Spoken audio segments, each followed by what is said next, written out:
Hello, students. Good morning, good afternoon, good evening. Guys, I left the point where I have to teach you from is the qualities of literature. इससे पहले मैंने पढ़ा दिया था कि introduction of literature क्या है। आज हम लोग पढ़ेंगे क्वालिटीज ऑफ लिटरेचर। देखिए इसमें लाइन लिखा है the first significant thing is the essentially artistic quality of all literature. इसमें बताया कि जो सबसे इम्पोर्टेंट चीज़ है वो क्या है, हमारे जितने भी लिटरेचर हैं उनकी आर्टिस्टिक क्वालिटी है।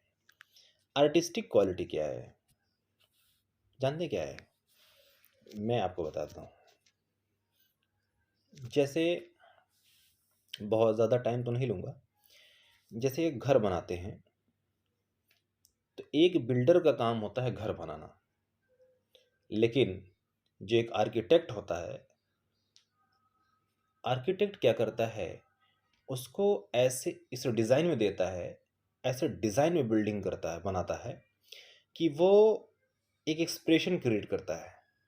यानी कि जो सीयर होता है, मतलब देखने वाला जो होता है, वो अपने अलग अलग तरह से उसके बारे में फैंसीफुल इमेजिनेशन क्रिएट करता है।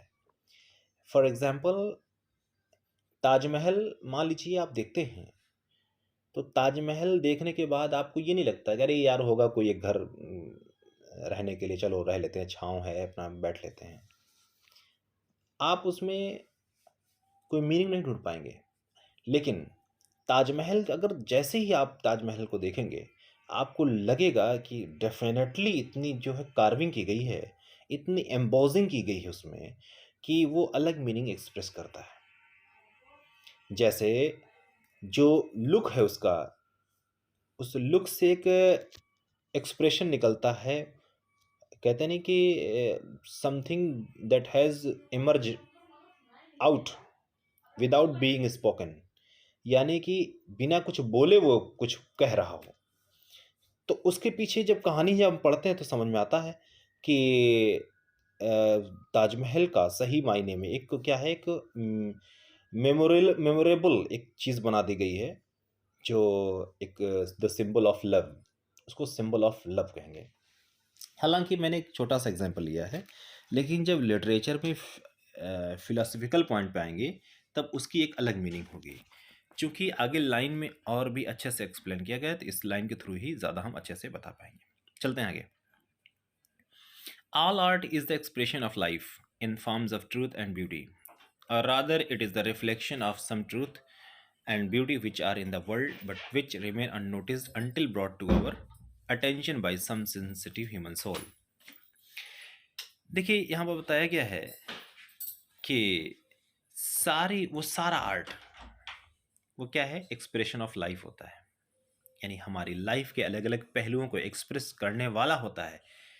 तो कोई भी आर्ट हो एक्स वाई जेड, वो हमारे लाइफ के हर पहलू को एक्सप्रेस करता है, मतलब वो बताता है, रिप्रेजेंट करता है। किस फॉर्म में? ट्रुथ के फॉर्म में, ब्यूटी के फॉर्म में, यानी कि सच्चाई के रूप में, कहीं ना कहीं खूबसूरती के रूप में वो प्रेजेंट करता है। इसको और अच्छे से मैं एक्सप्लेन कर सकता हूँ, चूंकि एक्सप्लेन में टाइम ज़्यादा लग जाएगा एक्सप्लेनेशन में। मैं चाहता हूँ कि आगे लाइन पढ़ूंगा तो खुद ही लाइन ही खुद ही एक्सप्लेन कर रही है इसमें, इसलिए ज़्यादा टाइम इसमें नहीं लेना चाह रहा हूँ, नहीं तो बहुत अच्छे से एक्सप्लेन कर सकता हूँ मैं इसको, कि कैसे ये फॉर्म्स ऑफ ट्रूथ में और ब्यूटी में कैसे ये एक्सप्रेस किया जा रहा है लाइफ को। तो मैं इसको एक्सप्लेन कर सकता हूँ, but I will not take much more time explaining in these two lines only, or rather it is the reflection of some truth। या तो फिर क्या है, बजाय इसके ये क्या है, some truth and beauty, इसका एक रिफ्लेक्शन है। आर्ट के बारे में बताया जा रहा है कि ये लाइफ का एक्सप्रेशन तो है, या तो सच्चाई और ब्यूटी के फॉर्म में, या कुछ हद तक ये समझ सकते हैं कि ट्रुथ और ब्यूटी का एक रिफ्लेक्शन है which are in the world, और ऐसी ऐसी सच्चाई या खूबसूरती जो दुनिया में है, but which remain unnoticed until brought to our attention by some sensitive human soul. लेकिन अब उस ट्रुथ ब्यूटी को कैसे पता लगाया जा सकता है? क्योंकि हमें बाहरी दीवारें जो दिखती हैं तो हम उसका अंदाज़ा लगा ले जाते हैं कि अरे यार इसमें कुछ होगा, something. But what is that inside the particular thing, वो क्या है अंदर की चीज़ हमें पता नहीं होता है। जैसे जैसे आपने देखा इससे पहले जो पढ़ा था आपने कि जो कॉन्च था, एक शेल था, शेल से आने वाली आवाज़ जो उस बच्चे ने कभी नहीं सुनी थी, वो हमेशा के लिए वो आवाज़ उसके लिए अननोटिस्ड रही, ध्यान नहीं था उसे। इसलिए उसको पूरी एक अलग दुनिया समझ बैठा कि definitely there would be a different kind of world inside this shell. वो सोच रहा होगा कि इस शेल में एक अलग तरह की दुनिया होगी। लेकिन चूंकि वो आवाज़ उसने कभी नोटिस नहीं की थी, और जब ये नोटिस की गई तो एक अलग मीनिंग प्रेजेंट करने के लिए आ गई। इस यही सिमिलरली एक एग्जांपल आगे भी है, क्योंकि एक पोएम लिखी गई है उसमें, अभी आगे चल के मिलेगी। एक पोएम, जैसे घास है, घास को हम काट करके उसका हीप बना देते हैं, ढेर लगा देते हैं, विंड्रोज कर देते हैं उसको। तो वो नॉर्मली एक आदमी देखेगा, अरे यार कटी हुई घास है, सूख गई, क्यों, क्या दिक्कत है। लेकिन उस घास में भी अपनी एक अलग मीनिंग ढूंढने वाला वो कौन होता है? लिटरेचर होता है, साहित्यकार होता है, और फिलोसोफर होता है। तो जो हिडन ब्यूटी एंड मीनिंग, जो ट्रुथ है उसकी ढूंढता है। जैसे कटी हुई जो घास होती है वो सूख जाती है, ये इसकी ट्रुथफुलनेस है, सच्चाई है। लेकिन वो उसकी अपनी एक मीनिंग है, उसकी अपनी एक मीनिंग क्या है? क्या मीनिंग है? जैसे जो आता है some time, after some time, passing its own life and then goes away, चला जाता है। तो अलग अलग एंगल्स देखेंगे तो उसमें एक मीनिंग छिपा हुआ मिलेगा। हालांकि टाइम वेस्ट करना ठीक नहीं रहेगा, आगे चलते हैं। तो ये जो ट्रूथ और ब्यूटी, यही कहा गया है कि अननोटिस्ड है, मतलब किसी ने अभी तक ध्यान नहीं दिया है। और कब तक? जब तक ये हमारे अटेंशन में नहीं लाया जाता, जब तक हमारे ध्यान में ये चीज़ें नहीं आती हैं। और कौन इसको सेंस कर पाता है? हमारी ह्यूमन सोल। हमारी ह्यूमन सोल उसे क्या करती हैं? सेंस करती हैं, मतलब उसे जानती हैं, जानने की कोशिश करती हैं। जब तक हमारे अटेंशन में वो चीज़ नहीं आती है तब तक वो उसकी ट्रुथ और ब्यूटी पसंद हमें समझ में नहीं आती है। Just as the delicate curves of the shell reflect sounds and harmonies too faint to be otherwise noticed। ठीक उसी तरह से जैसे वो शेल जो कि परली कर्व्स थे, उसमें से आने वाली आवाज़ इतनी फेंट थी, हारमोनियस टू फेंट, इतनी ज़्यादा कि एक इंसान के लिए सुनना बड़ा मुश्किल था। लेकिन नोटिस अगर करते हैं तो डेफिनेटली एक इंसान के जहन में एक बात आएगी कि एक अलग तरह की वो दुनिया है। तो जैसे यहाँ पर ख़ास तौर से ये इस बात पर ज़ोर दिया गया है कि एक चीज़ जिसको हम मीनिंगलेस समझते हैं, फेंक देते हैं, लेकिन अगर आप उसमें ढूँढे तो एक अलग मीनिंग क्रिएट होगी। जैसे कॉन्च शेल समुद्र किनारे पड़ा हुआ है, अरे मीनिंगलेस लगता है, छोड़ो कौन ध्यान देने वाला है। लेकिन एक फ़िलॉसफ़र जो होता है, लिटरेचर जो होता है, वो उसमें मीनिंग ढूँढ लेता है। 100 men may pass a hayfield and see only the sweaty toil and the windrows of dried grass, but there is one who pauses by Romanian meadow where gulls are making hay and singing as they work। यहाँ पर बताया गया है कि सैकड़ों आदमी क्या करते हैं? उस हेफील्ड से गुजर जाते हैं। हेफील्ड का मतलब होता है एक ऐसा खेत जहाँ पे घास के ढेर लगाए गए हों, वहाँ से गुजर जाता है। और सिर्फ क्या देखता है? वो मेहनत देखता है, पसीना, जिसमें पसीना टपक रहा होता है। यानी कि किसी भी किसान या किसी आदमी को काम करते हुए देखता है, उसके बदन से पसीना टपकते हुए देखता है, बस इतना ही देख पाता है। यार ये सामने वाला यार इतनी मेहनत कर रहा है। और क्या देखता है? सूखे हुए घास का ढेर देख पाता है। विंडरोज का मतलब होता है ढेर, heap. But here is one, यहाँ पर बताया गया है कि एक ऐसा इंसान हु पॉजेज, जो वहाँ पे ठहर जाता है। कहाँ पे? बाई अ रोमानियन मीडो, एक चारागाह, एक ग्रास लैंड होती है, वहाँ पे वो ठहर जाता है। और वहाँ पे देखता है कि where girls are making hay and singing as the work. अब क्या है? जो लड़कियां हैं वो हे को मेक कर रही हैं, इसका मतलब वो घास पे काम कर रही हैं, वो सूखी हुई घास को इकट्ठा कर रही हैं, बाइंडिंग कर रही हैं। साथ ही साथ जब ये काम कर रही हैं तो गाना भी गा रही हैं। He looks deeper, sees truth and beauty where we see only dead grass. अब वो इंसान क्या करता है, बहुत ही गहराई से मतलब कह सकते हैं फिलॉसफिकली उस चीज़ को देखना शुरू करता है। उसमें सच्चाई ढूँढने की कोशिश करता है, उसमें खूबसूरती ढूँढने की कोशिश करता है।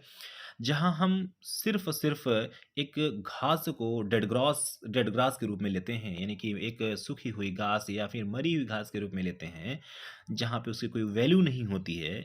वहीं एक इंसान उसकी उसमें क्या ब्यूटी देखता है, ट्रुथफुलनेस देखता है। And he reflects what he sees in a little poem in which the head tells its own story. और उसने क्या किया, उसमें इतनी मतलब मीनिंग ढूंढ ली कि उस मीनिंग को एक पोएम में उसने क्रिएट कर दिया। और उस पोएम में हे जो है घास, सूखी हुई घास खुद अपनी कहानी बयान करती है। किस तरह से, देखिए गाइज, एक्सप्लेनेशन में बड़ा टाइम लगता है, बहुत जल्दी जो है टाइम ज़्यादा हो जाता है, वीडियो लेंदी हो जाती है। फ़िलहाल मैं इसको एक्सप्लेन करने की कोशिश करता हूँ। मुझे लगता नहीं कि ज़्यादा एक्सप्लेन करने की ज़रूरत है, लेकिन ये है कि एक्सप्लेन कर देता हूँ ताकि कोई लाइन मिस ना हो। मेरा ये टारगेट है कि चाहे वह कम ही वर्ड्स हों, कम ही लाइन हो, पर सॉलिड जानकारी हो और word to word history of English literature की जानकारी हो। चूँकि मैंने डब्ल्यू जे लॉन्ग चुना है, तो उसी के हिसाब से हर वर्ड को मैं कैचअप कराते हुए चलना चाहता हूँ। स्टडीज फ्लावर एम आई, यहाँ पर कौन बोल रहा है? यहाँ पर देखिए, I has been use the first person for the हे। यहाँ जो हे है सूखी हुई घास खुद कह रही है कि मैं कल की फूल हूँ। मैं कल का ही फूल हूँ, मतलब यहाँ पर स्टडी वर्ड यूज इसलिए यूज़ किया गया है कि I am the same person, वो मैं वही इंसान हूँ जो कल जिंदा था। मतलब कल जिंदा था, आज मैं मरा हुआ हूँ। तो इसलिए स्टडी यूज़ किया है कि फ्लावर की पोजीशन में जब वो था, तब तो भाई वो कल की बात थी, क्योंकि अब वो घास बनकर उसे हटा दिया गया है, काट दिया गया है, सूख गई है। And I have drunk my last sweet draught of dew. इसमें बताया गया है कि मैंने जो ड्रंक किया है, मतलब ड्रंक यहाँ पीना, ड्रंक मीन्स पीना होता है, बट यहाँ पर एब्जॉर्ब, सोखना या लेना, वो क्या है, उस ड्यू से, उस ओस से आती हुई कूल एयर को हमने एहसास किया है। Young maidens came and sang me to my death.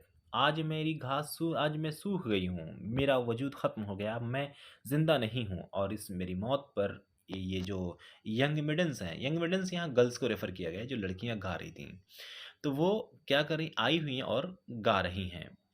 देखिए, जिस तरह से एक मरी हुई लाश, जैसे सॉरी मरी हुई लाश नहीं कह सकते, एक मरा हुआ इंसान डेड बॉडी पर जैसे क्या करता है, लैमेंट करता है, सिमिलरली यहाँ ग्रास को भी ह्यूमनाइज किया गया है, यूं कह लें कि इंसान के रूप में दिखाया गया है, पर्सोनिफाई किया गया है। The moon looks down and sees me in my shroud. यहाँ पर चाँद की बात कही जा रही है कि वो क्या करता है, लुक डाउन, वो भी क्या करता है, देखता है, और सीज मी इन माई श्राउड। श्राउड मतलब कफन होता है, बट यहाँ कफन जो है वो उसका ओस है, ड्यू, यानी कि उसके ऊपर क्या है, सिर्फ ड्यू है, ओस है, और ओस रूपी जो कफन है वो उसके चादर के रूप में वो ओढ़े हुए है, और उसे चाँद देखता है। The shroud of my last due, ये देखिए वही चीज़ जो मैंने बताई, shroud of my last due मतलब ये कफन जो है मेरे अंतिम ड्यू का है, मतलब जैसे लास्ट टाइम जो ड्यू ओस पड़ी थी, वही ओस उसके कफन के रूप में काम कर रही है। Studies flowers that are yet in me, कल का ही वो फूल जो अभी भी मेरे अंदर है। मतलब समझे नहीं, फ्लावर का वजूद तो ख़त्म हो गया है, लेकिन बॉडी वही है, फ्लावर वही है जो घास की शक्ल में है।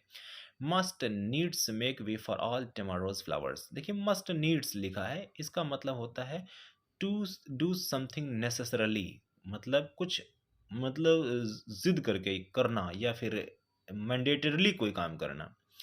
यहाँ पर कहा गया है कि must needs make way for all tomorrow's flowers. तो वो जो कल के आने वाले जो फ्लावर्स होंगे, कल के लिए जो फ्लावर्स ब्लूम करेंगे, इसके लिए हमारे जो स्टडीज फ्लावर्स हैं, कल के जो फ्लावर्स हैं, वो एग्जैक्टली मतलब उसी चीज़ की ज़रूरत है उन्हें, जिस तरह से स्टडे फ्लावर को ब्लूम करने के लिए जो चीज़ें ज़िम्मेदार थीं, वही ज़रूरत है कल के फ्लावर को ब्लूम करने के लिए। The maidens too that sang me to my death. और वो मेडन्स यानी गर्ल्स वो क्या करती हैं, मेरे डेथ पर गाना गा रही हैं, must even so make way for all the mates. और इसी तरह से वो क्या करते हैं, सारे मेट्स के लिए एक रास्ता तैयार कर देती। मतलब कह सकते हैं कि जिस तरह से औरतें या गर्ल्स हमारे मौत पर गाना गाती हैं, इसी तरह से सारे मेट्स के लिए भी वही होता है। मतलब आज घास की मरी हुई घास पर लोग लेमेंट करते हैं, तो कल इंसानों पर भी वही होता है कि उनकी पर भी वही सेम लेमेंट होगा। आगे देखें।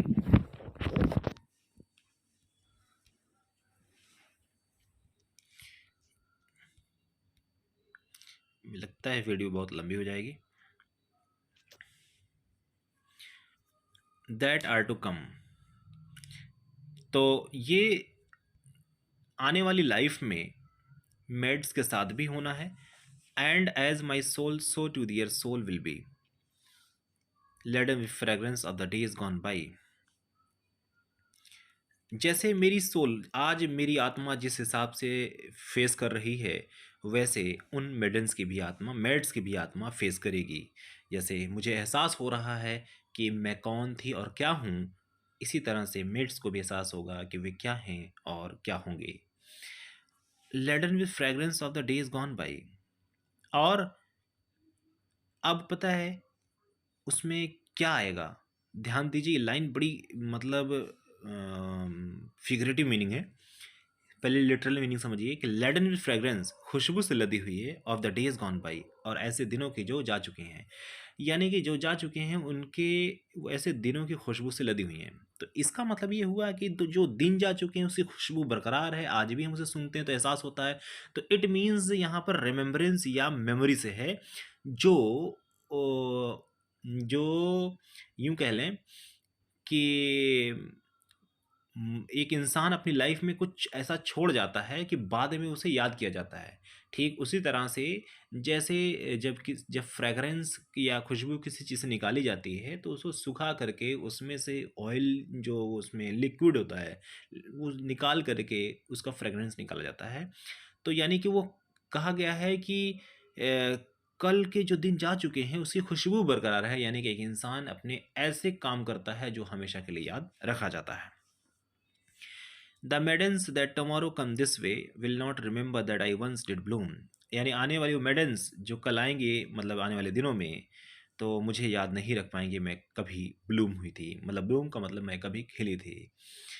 तो क्यों? क्योंकि मेडन्स को भी वही झेलना है जो मैं आज झेल रही हूँ। फॉर दे विल, देखिए यहाँ पर ये कहीं ना कहीं वेरासिटी या सच्चाई भी बताई जा रही है कि man is मॉर्टल, all living organism is मॉर्टल। ये जितने भी जीवित प्राणी होते हैं सारे वो मॉर्टल होते हैं, कभी ना कभी उनको मरना ज़रूर है। ये ट्रूथफुलनेस एक सच्चाई को बयान कर रहा है। For they will only see the new born flowers, yet will my perfume laden soul bring back as a sweet memory to women's hearts. यहाँ पर कहा जा रहा है कि उन्हें याद नहीं हुआ कि मैं कभी ब्लूम हुई थी, क्योंकि वे सिर्फ़ और सिर्फ़ जो अभी न्यू बॉर्न फ्लावर्स होंगे, मतलब अभी रिसेंटली जो ब्लूम हुए हैं, सिर्फ़ इसी के बारे में ही याद कर पाएंगे। बाकी मैं कभी ब्लूम हुई थी इसको वो भूल जाएंगे। Yet will my perfume laden soul bring back. और लेकिन यहाँ पर फिर भी क्या है, यहाँ बताया गया है, कंट्रास्ट दिखाया गया है कि जो मेरी वो आत्मा है जिसमें परफ्यूम लगा हुआ है, यानी कि सुगंधित आत्मा, खुशबू, यानी कि मेमोरी, वो वापस आ जाएगी एज अ स्वीट मेमोरी। कहा गया है स्वीट मेमोरी, उसको बताया गया है टू वुमेन्स हार्ट, यानी एक मतलब औरतों के दिल में वो जगह बना लेगी। और their days of maidenhood, their days of maidenhood, यानी कि उन्हें एहसास कराएगी कि उनका मेडनहुड क्या है, उनका ज़माना क्या है मेडनहुड का, उन्हें एहसास कराएगी।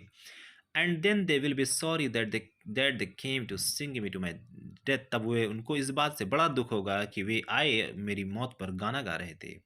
And all the butterflies will mourn for me, और सारी तितलियाँ मेरे ऊपर विलाप करेंगे। I bear away with me the sunshine's dear remembrance and the low soft murmurs of the spring. यहाँ पर कहा गया I bear away with me, इसका मतलब मेरे साथ कोई चीज़ ट्रांसफॉर्म होकर दूसरे फॉर्म में चेंज हो जा रहा है। जैसे जैसे ये कह लें कि एक इंसान की जब बॉडी ट्रांसफ्यूज या ट्रांसफॉर्म होके दूसरे शेप में चली जाती है, जैसे कि हमारे यहाँ एक जैसे कहावत है कि मरने के बाद इंसान कभी घोड़ा बनेगा कभी गधा बनेगा, तो इंसान से दूसरे फॉर्म में ट्रांसफॉर्म होना। तो एक यहाँ पर बताया गया है कि जो घास है, कभी फ्लावर है, फ्लावर से फिर सूखी हुई घास में कन्वर्ट हो जाती है। इसी को कहा गया है आई bear with me.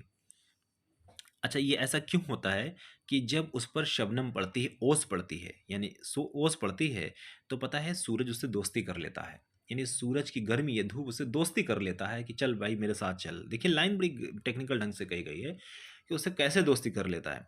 सनशाइन्स dear remembrance, यानी कि I bear away with me the sunshine's dear remembrance. अब रिमेम्बरेंस का मतलब होता है यादगार या memory.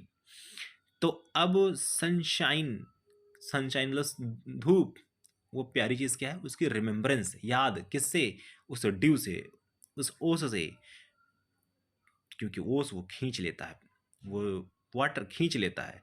And the low soft murmurs of the spring. अच्छा, स्प्रिंग सीजन में, स्प्रिंग सीजन में चूंकि सारे फ्लावर्स ब्लूम कर जाते हैं, खिलने लगते हैं, तो बताया गया है इसमें सॉफ्ट मर्मर्स एक आवाज़ आती है। My breath is sweet as children's prattle is. और मेरी जो सांस है, ब्रेथ है, यानी कि एक्सेलिंग और इनहेलिंग है, वो इतना स्वीट है जैसे बच्चों के चूं चूं करने की आवाज़ या फिर चैटिंग करने की आवाज़।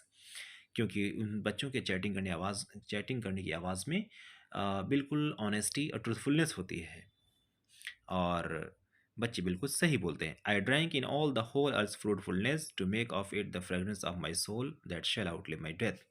इसमें बताया गया है कि आई ड्रैंक, मैंने वो पी लिया है क्या, in all the whole earth fruitfulness, इस पृथ्वी के, इस अर्थ के फ्रूटफुलनेस को।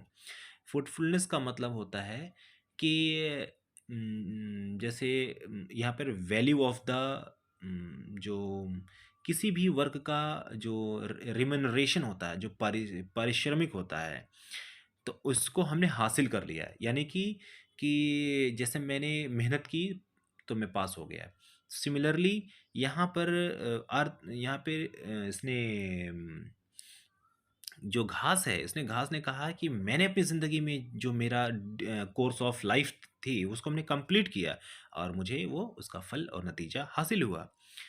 और क्योंकि क्योंकि हमने अपनी आत्मा को फ्रेगरेंट बना लिया है, मतलब इतना खुशबूदार बना लिया है कि वो मेरी ज़िंदगी अपनी मौत के बाद भी ज़िंदा रहेगी। मतलब मेरी लाइफ मेरी मौत के बाद भी रहेगी, यानी मरने के बाद भी लोग मुझे याद रखेंगे। यानी कि एक सूखी हुई घास जब परफ्यूम में तब्दील हो जाएगी तो खुशबू पूरे अर्थ पे बिखेर देगी, जिससे एहसास होगा कि एक इंसान अभी भी, एक चीज़ अभी भी ज़िंदा है।